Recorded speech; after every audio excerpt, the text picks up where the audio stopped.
n'afa nna na nwa na mmụọ nsọ Chineke nwere obiọma na-enwe oru gị na ọnọdụ ọnọ na ya ịgwara anyị sị ọdịmma ọdịjọ na anyị ga na-eto Jehova anyị wee na-ekene gị n'ọnọdụ a ọnọdụ ọma anyị wee na-ayọ biko na obi odibo nara ya debe ya na ndokwa chekwaba na ezinụlọ ya na nwunye ya na ụmụ ya na ikwu na ibe nye anyị ka anyị nọ n'anyị ncha niile a sị na okwutụrụ ọchụtụrụ anyị wee na-ayọ biko ine anya n'elu obe Kalvarị wee fụ nnukwu okpokokpo ọbara agbafela ebe anwa nke ndị nwere anyị Jesu Kristi Jesus Christ himself wee meelụ ya ebe kpọbata ya n'ife nke otorite ọnọzia na-ayọtara anyị ayọ n'ikpeazụ ka anyị ncha niile zukọkwa nna gị ezi n'aha Jesus Christ onye nwe anyị.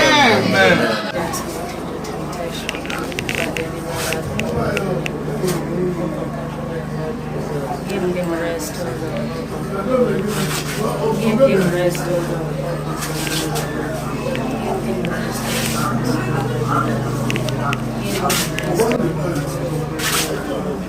Give him rest, O Lord. Compassionate Lord Jesus. Give him rest, O Lord. Oh, compassionate Lord Jesus. Give him rest, O Lord. And let perpetual light shine upon him.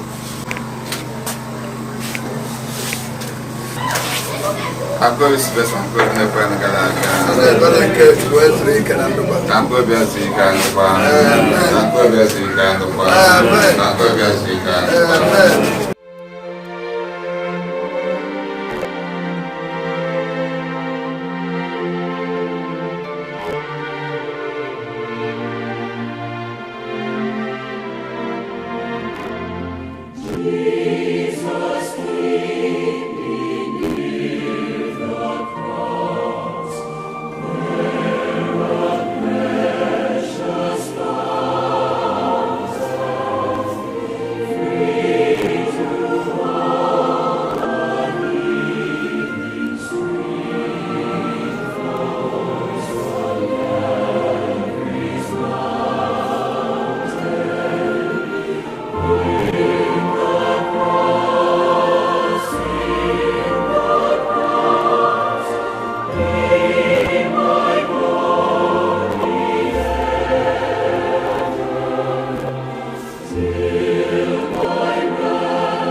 onye ezi omume ụlọakụ na o nwere tupu oge ya ezuo ọ ga-enweta ezumike. Ogologo ndụ abụrụ ife na-enye ndụ nke o ji abụ aha ole mmadụ biri n'ụwa ka e ji ama ezigbo ndụ. Isi awọ afụrụ anya bụ amamihe. Ndụ enwero ntụpọ bụ ogologo ndụ. Ọ gbara mbọ ime ihe na-asọ Chukwu, ya kpatalụ Chukwu ji wee hụ ya n'anya, maka na obi n'etiti ndị njọ ka eji wee kpọpụta ya. A kpọpụrụ ya ka aka ife ghara imetụta amamihe ya, yana ka aghụghọ ghara ibufe ya ụzọ, maka na aka ife a na-ekwe ka ezigbo ife chawapụta. Agụ ihe nke anụ arụ na-alapụ obi esiri ike. Ebe o nwetarụ ịdịtụ mma oke na nwantịntị oge, o nwetago ogologo ndụ, maka ibi na mkpụrụ obi ya na-asọ inwenụ ji ọsịsọ kpọpụta ya na-abụ ife gbalụ ya okirikiri. Mana ndị mmadụ aghọtarọ. O doro ha anya na amara na obi ebere na-eche ndị nke Chukwu ghọtara aghọta. Nchekwube so ndị nke ya dị asọ. Okwu nke Osebụrụ abụ ọma ekwe asaa. Ihe unu ga-aza bụ inwelu bụ onye nche m, o nwekwaghị ihe m ga-achọ. Inwelu bụ onye nche m, o nwekwaghị ihe m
Ụmụnna m, anyị chọrọ ka unu mata ihe banyere ndị otu anyị ndị dara n'ụra ọnwụ.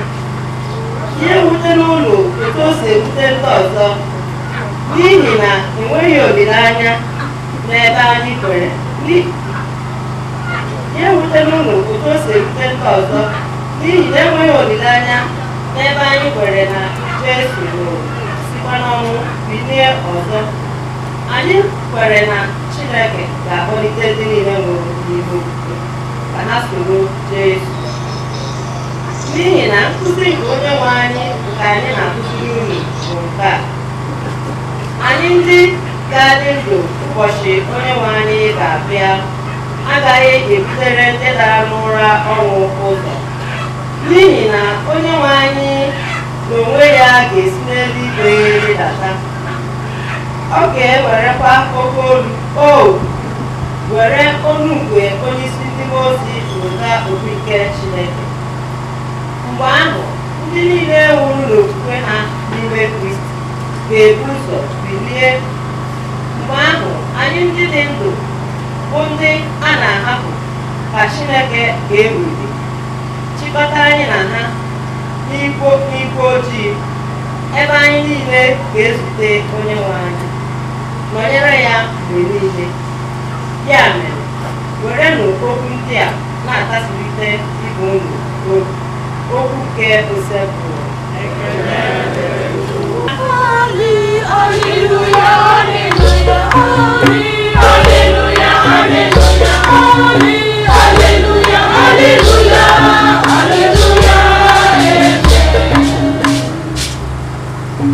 Ngọzi ga-adịrị ndị nwụrụ n'ime onye nwe anyị site n'ugbu a dịrị gaba. Ngọzi dịrị ha n'eziokwu, ka ha zuru ike site na ndụ ha niile n'ọrụ ọma ha na-eso ha n'azụ. Haleluya.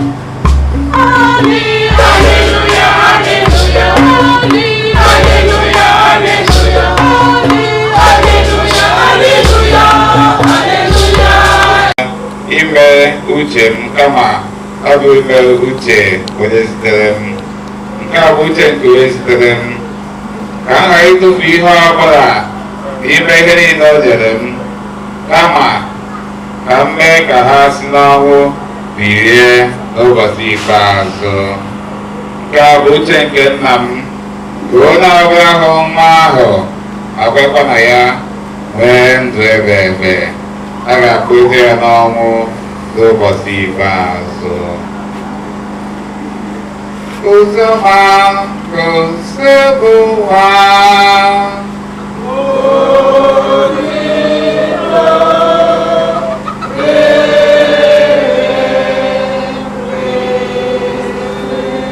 Esi uzoma anyị nọgbake ndụ ebe ebe.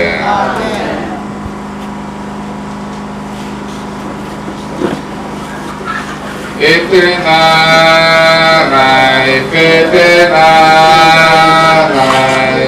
I want to live eternal, God save my soul. I want to live eternal, God save my soul. Eternal,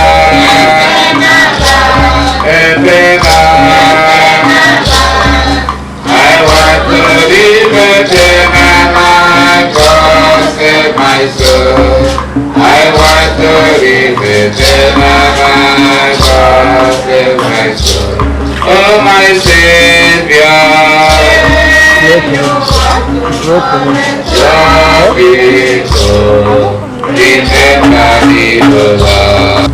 were also ịkpọkọ Chineke ya fụrụ anyị n'anya ka ayọ ya maka nna anyị ukwu anyị maka agbakọta ka bụ Sylvester ka o mere ya ebere na-adịghị ike nke ya ibi ndụ dịka otu ọ kọrọ anyị si wee dị ka anyị ka wee ike ikwe n'izu n'oge ikpeazụ.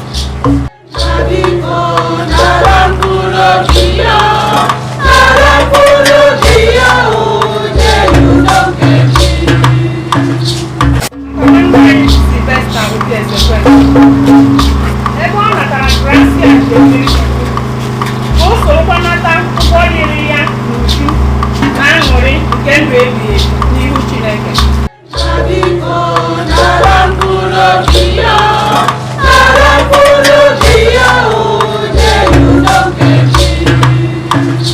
Maka mpaghara nke njọ ebe anyị ji ịhụnanya na obi mmetụta echeta ndụ na nhapụ nke nwanne anyị Sylvester Obiezekwem na anyị na-echeta ya n'ekpere mgbe niile na-arịọ Chineke onye ebere ka ọ gbaghara ya njọ ya niile.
Iwe Chineke anyị onye okike nzọpụta ihe niile ekele eke nụrụ ekpere anyị ma zọpụta ụmụnna zọpụta nwanne anyị bụ Sylvester Obiezekwem na ndị ọzọ bụkasị ndị nwụrụ anwụ nye ha ezumike ebe ebe ma nyekwazi anyị nwandụ ndị ka nọ ndụ ahụike na ọganihu anaghị ogige ndị site na Kristi onye nwe anyị. Amen.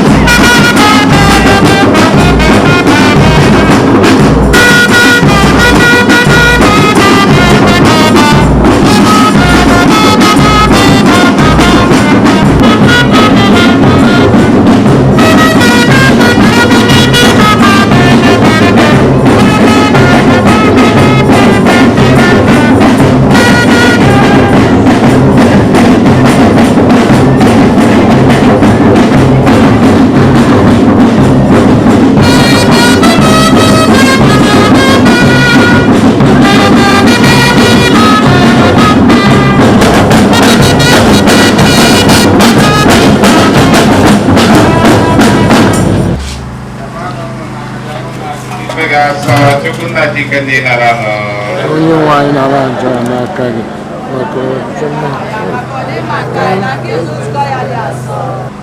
maka biko site n'afọ ọma gị nara onyinye ndị anyị na-ebutere gị maka nwanne anyị bụ Sylvester Obiezekwem na maka ndị na-nwụrụ anwụ. Lee ka onyinye a zuru oke gbapụta ya n'aka ọnwụ wee nye ya ndụ ebe ebe na alaeze n'igwe. Anyị na-arịọ gị ihe ndị asịrị Kristi onye nwe anyị. Onye nwe anyị nọnyere ụnụ wee ite n'obi elu. Anyị ndị nwe Chukwu anyị ekele. O kwesịrị eze bụ ihe si esi ọzọ dịrị anyị na nsọpụta na ikenye gị ekele oge niile n'ebe na-edigwe na ụlọ dị nsọ Chineke dị ike na-ede ụwa atọ ụwa site na Kristi dị nwere anyị. Ọ bụ na ya ka nchekwa mbido ọnwụ dị nsọ chọpụta n'ebe anyị nọ ndị ọ na-ewutere otu ụbọchị a ga-amụrụ nweta ntasị obi site nkwa nke ndị obebe dị n'ụwa ọzọ. Maka ndị kwe na gosep bụ ụwa ndị anaghị enwe njedebe sọsọ mgbanwe ka a na-agbanwe ya. Mgbe ọ bụrụ ukwu ụwa mebiri a na-akpọpụta nrọ ọzọ dị ebi ebi n'eluigwe. N'ihi nke anyị na-eso ndị mmaọma na ndị isi mmaọma okpu eze na ike ọchịchị a nakwa usoro igwe ndị agha niile nke eluigwe na-ekwupụta oge niile ebighị ebi na-asị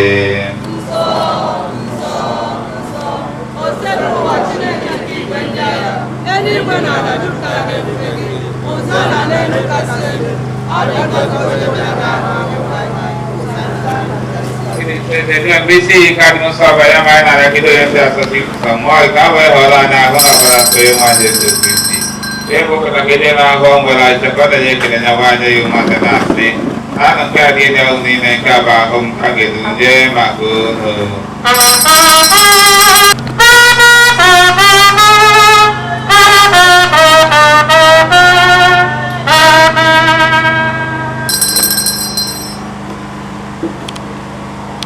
Ako sumembay tanya sabi ko sa kanay pekene biday umate na si tanong kan wala udi na kabi ko sa kabalang ko banda ko debi nakabadi yung narihi meri ng mga kababaran joga deme ng kanan sa tangke mo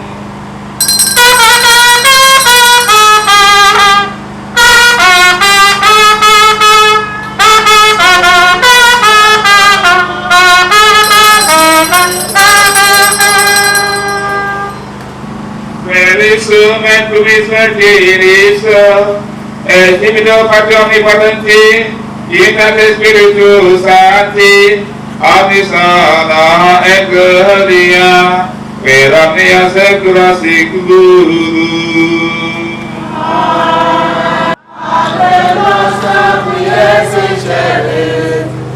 Sanctificetur nomen tuum Angenia pregutum Catolucas Tuam Sicut in cielo et in terra Pane nostrum quotidianum da nobis hodie Et dimita nobis debita nostra Sicut et nos dimitimus debitoribus nostris Et ne nos inducas in tentationem Se libera nos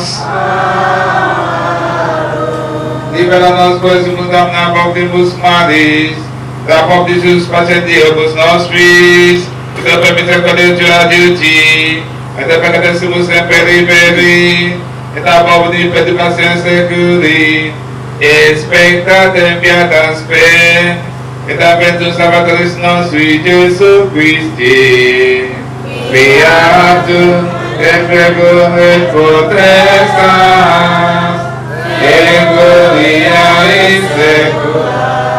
Agnus Dei, vitaris peccatum mundi. Miserere nobis. Agnus Dei, vitaris peccatum mundi. Miserere nobis. Agnus Dei, vitaris peccatum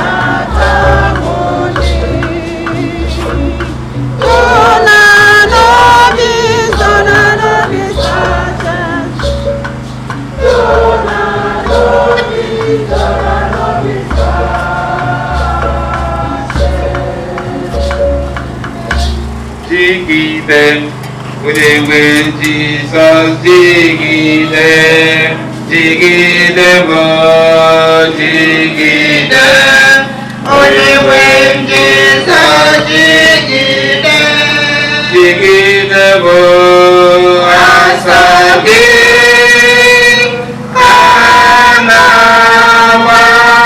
Kainawa Meliki Kaikewe Lowa Belowa Demike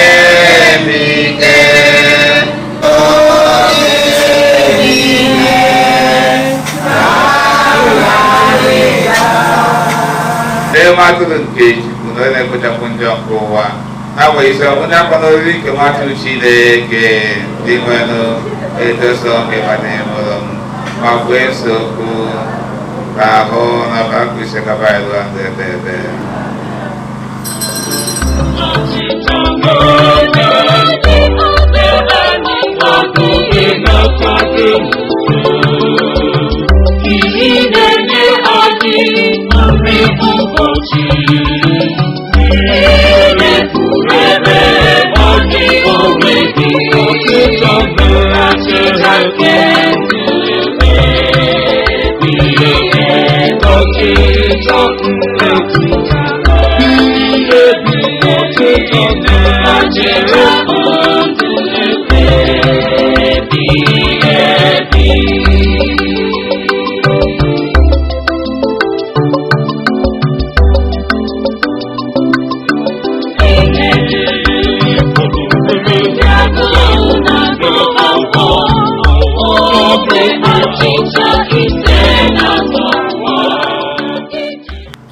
and the sacramental things of Nagi.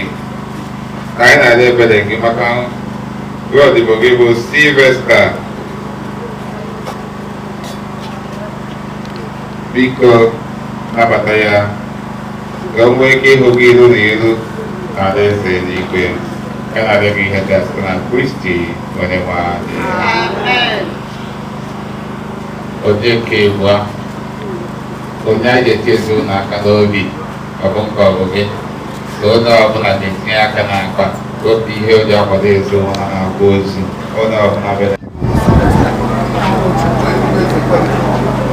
How we quite like a look. They got a second when you're not on it. Oh, I suppose I feel when I see him go, I can't like him. Go home one day. Go go. They can ask people. They read them, whatever for the young people in the future, it is so now for Jesus Christ, people in one. I can this relationship with the Daron, those of which I can and this sister, they might be have money and Daron, none, I got to know for Jesus. And then the most of us, all the Kakakuta. I can end the master, but this is not the calculation. Where's the way for me as a master? Cow of the teacher. Well, when I be young. Kene kamu, lalu nanti kene masalah, kene ente band, kene ente choir, amari children, baru se tena, nege ente kamu ya, mereka kata, amata serius, gue video ke choir, lalu kayak choir lo pakai, kau kene ente band, amari children, itu semua, aku belajar ke dalam dulu. Depan di dalam depan dalam kenantin na terus aku dicek ay ke pada the parish priest of Saint Joseph pada dia actually used to work on myself mana kaji ndi awal ndi objek ndị ọka bụ ọka sisi ka ọ pụta ozugbo mana pụta ọbụla ebidogo masị then and o nwere ndị ọzọ ka makwa ebe ahụ na-echi ya ma sị biko ka anachigazi aja esetụrụ ọka bikos enwere ka o si welicha ọya mere onwe ekele so sị m kelezie ezinụlọ n'afọ ya ọ gụrụ ya ga nọ mana ọ dị mmụọ dị impossible so na-ana m ekele n'afọ ya then n'afọ parish priest aka anyị kele onye ọbụla Father Jude ọrụ ndị n'igwe anyị kele onye nche niile maka na m na ebe a bụ n'ọsọ mpịa ọ bụ n'ọsọ mpịa mma anọ na-ata ya kwukịta si na-abịa ka anyị kele onye nche niile kenezie ezinụlọ Joseph unu ga-eli ọ bụrụ agaghị ezinụlọ Sylvester sorry oge eli na agaghị eji ọgụgụ mmụọ Ogbuefi ya ma bụrụ uche mmadụ ada ụmụ ga-enyi nna ọ bụghị nna ga-enyi ụmụ dọ na ihe niile abụcha etu Chukwu si wee chi ya ka o si eme so na-ekele ụmụ na-asụ nkasi elu ka eluigwe ji aka kasị ewu ruo na akasị ewu unu ruo na akasịta na nne unu na ọgburu ogologo ndụ oge o si wee nọrọ ya nso ọ bụrụ na onye na ya na-ekwugharị ọ na-anọzi otu nwa anọkwughị ya nso ịma na nsogbu adị so dị mmụọ ụnụ ya nso dị mmụọ gara tekwu ndụ aka ọ na-abịaghị nkọwa so na-ekele ndị nne n'ụzọ pụrụ iche ekelekwa abụ ụlọ na-eme anya ndị famịlị kwuru ihe ọzọ a nọ n'ihu tebụl abụọ nke anọrọ ebe a nke anọrọ ebe a nke anọrọ ebe edi nke anọrọ ebe edi na ha nchọ nọ n'ihu ebe a so na-enye ka mmasị so na-eri ihe niile ya ga na-agụ ihe ọgụ na-ekpe ekpere nke dịkwa na-eme everything showing that ha bụ ndị ụka before me ka anyị kụọ nụkwa aka adị happy with the family daalụ ka anyị si m na-abata family mana etu ihe fụrụ ebe a mee ka mmanụ nna ụmụ Chukwu ọma daalụ jisikwa na ike ọ ga-adị ụlọ mma n'afọ Jizọs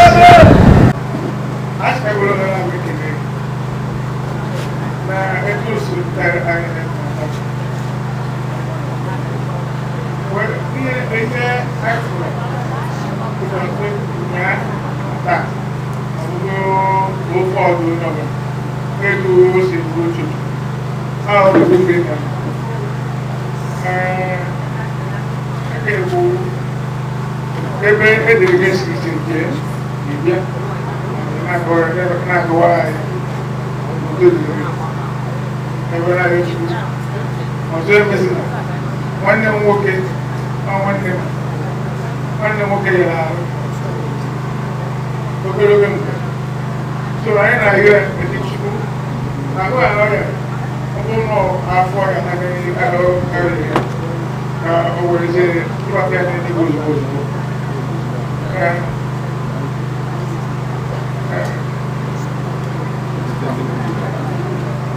anyị wee na-ekele ihe niile mepụtara anyị ebe a ndị nne bịara ndị tasịara ya obi Chineke nọ n'elu okwu ụlọ chi bịa ụlọ ya na n'udo na-emefe onye ọbụla ebe ụlọ si bịa ụlọ ya si anụma n'aha Kraịst bụ onye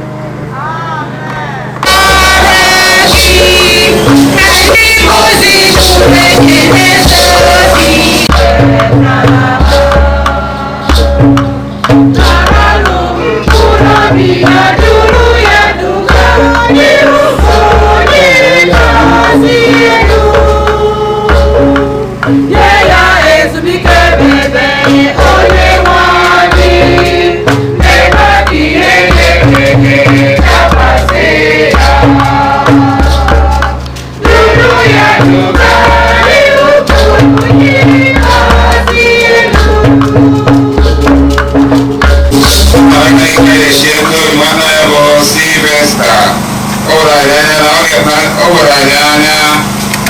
na-ekwuba anyị n'oge eso Kristi bụ ịtọrọ ụbọchị ikpeazụ dịka ndị na-anwụ n'ime Kristi.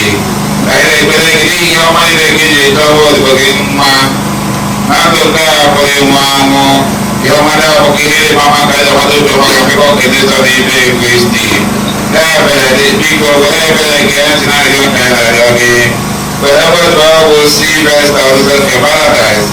Lekwara anyị aka bụ dịka ọ n'ụwa a ka anyị nkụzi nke okwu na-akasi udo nwa anyị obi n'ọgba anyị ga-eji ise Kristi. Ụda ka anyị na nwanne ahụ Sylvester ga-esi n'oge oge niile. Anyị na-aga ihe dị ọzọ na Kristi onye nwe anyị. Sylvester.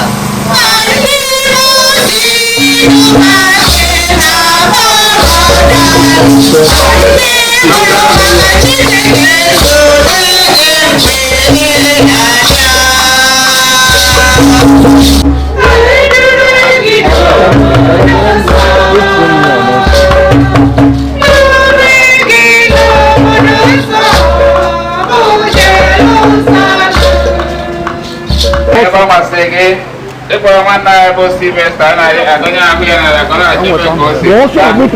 Anyị na-eme ka ihe ọma Chineke dị ike n'ịsa ndụ nke akpọkọ nwanne anyị.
Banyak sama saya pembeli kalau ada di kita gimana compound dan rumah presiden dan rumah dia biar kehabian uduk bah karena anak kan uduk onye ọbaja ajọ ihe webata ebe a otu ihe isi ọkụ mmụọ nsọ gbara ya akwụsị akwụsị n'afa Jizọs ka ndị agha eluigwe chekwa kọmpaụndụ anụnwa ka ihe ndị a ga-emego ọfụma n'oge otito nke gị na ọdịmma nke ụmụ gị n'afa Jizọs Kraịst bụ onye nwe anyị ka Chineke gọzie kọmpaụndụ a gọzie mmemme nna ga-eme ebe a n'afọ nna na nwa na mmụọ nsọ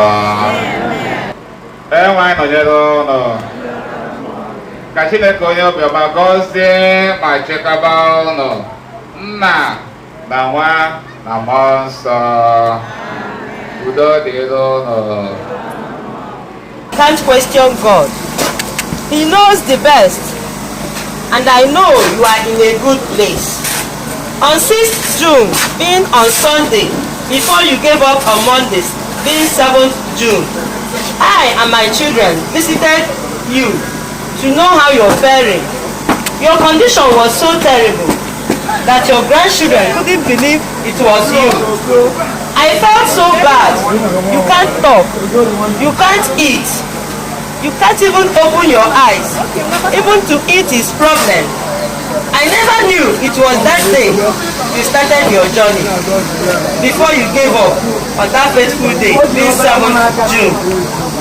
Daddy, I love you so much that I can never forget the things you taught us.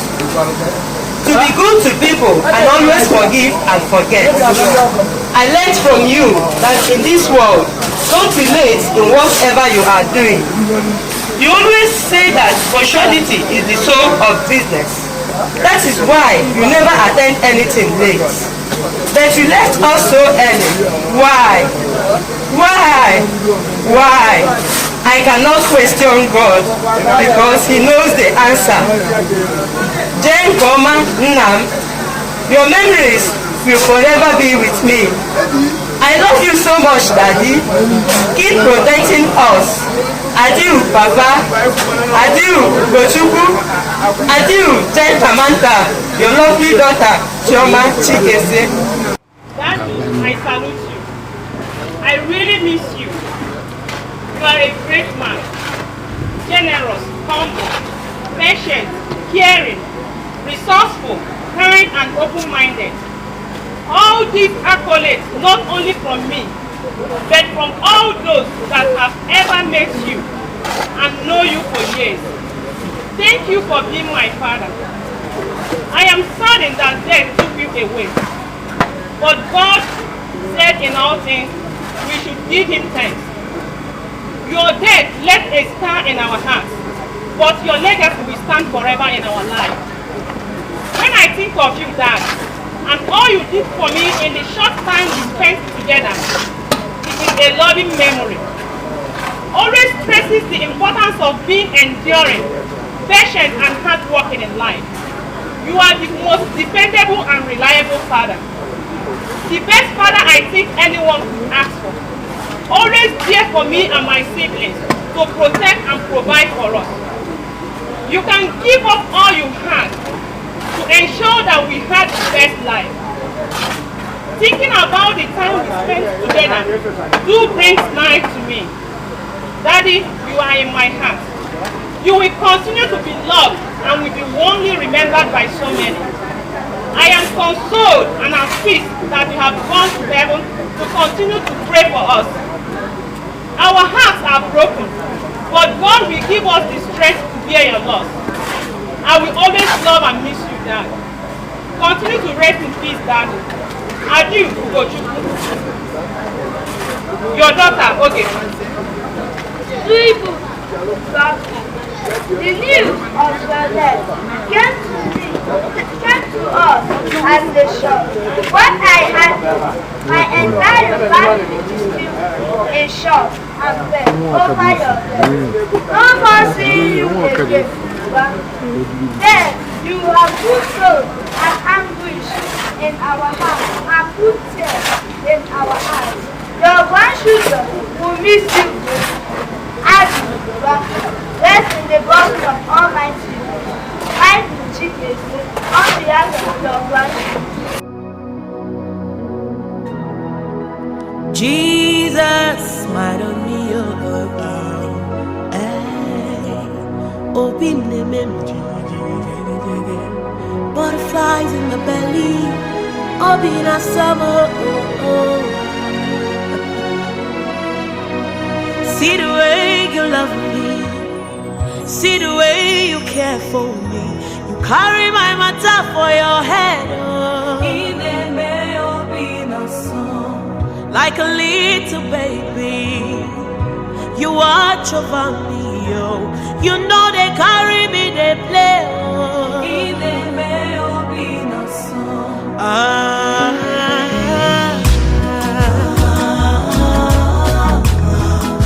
Obina slow, ideme obina slow.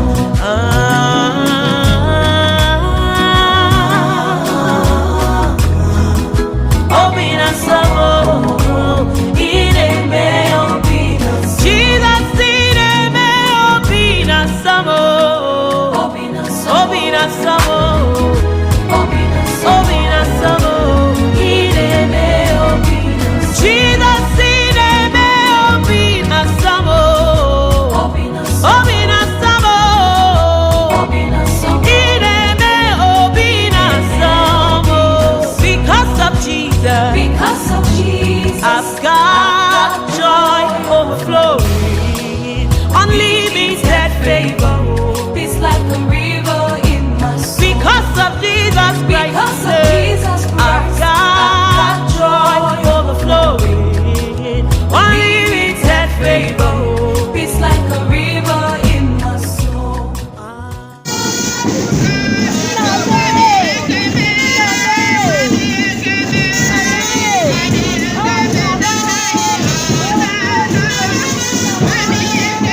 Anyị na-alabata ihe afọ ya nnọọ.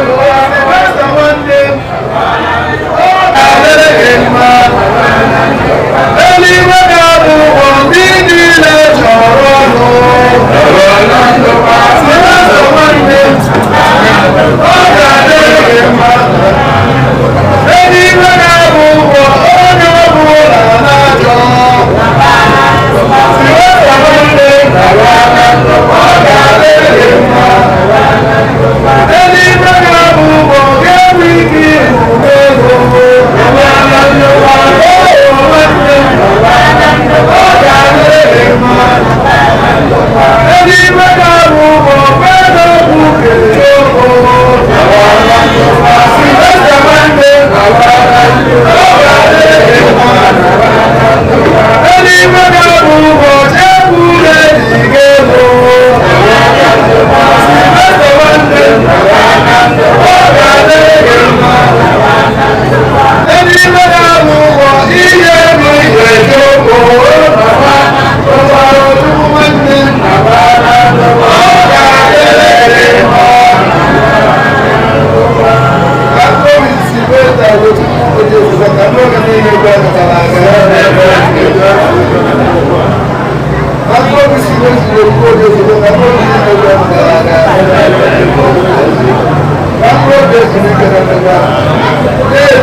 ezi onye nwere na Chineke na papa dị nsọ ndị nwere obi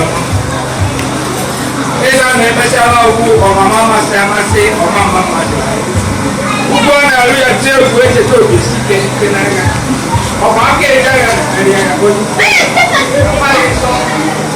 onye eji aka isi onye eji eje onye eji awee na-asị Chineke anyị na-ekele n'ime ndụ obi n'elu ụwa ngọzi niile nke ị gọziri ya nchọ mma niile nke ị chọrọ ya papa dị nsọ nchekwa niile nke ị chekwara ya ya na ezinụlọ ya anyị na-asị ka otuto na ije mmadụ dịrị gị n'ebe ọ dị ukwuu na Jizọs onye na dị nsọ anyị na-ekenekwazị gị n'ụbọchị nke tata n'ụbọchị ụzọ pụrụ iche anyị na-asị bịa nara otuto narị ngozi narị mbụ n'elu na Jizọs anyị wee were ezinụlọ wee hanyere n'aka Chukwu ọma papa dị nsọ anyị mata na ife ọhụrụ na ha nyere n'aka na ọgbanja na-agba ya ụtụ ọ na-atụkwa ya papa dị nsọ wee were ezinụlọ wee hanyere n'aka ka ị bụrụ onye isi bụrụ onye ikpeazụ bụrụ onye mbido na onye mmechi na-echekwa ha n'ọpụpụ na mbata fa niile na ezinụlọ bafa niile ebe fa na-azụ afịa ebe fa na-arụ ọrụ ezinụlọ bafa niile ụmụ fa niile Chineke ekwene ka ndị ajọ mmụọ na ndị ajọ mmadụ fụfa nọnyere ha n'ọpụpụ na mbata ha niile ọbụgodo oge fa na-alarụ ha n'abalị nọnyere fa ụtụtụ nọnyere fa ehihie nọnyere ha anyị na ya oghe ndị a na Jizọs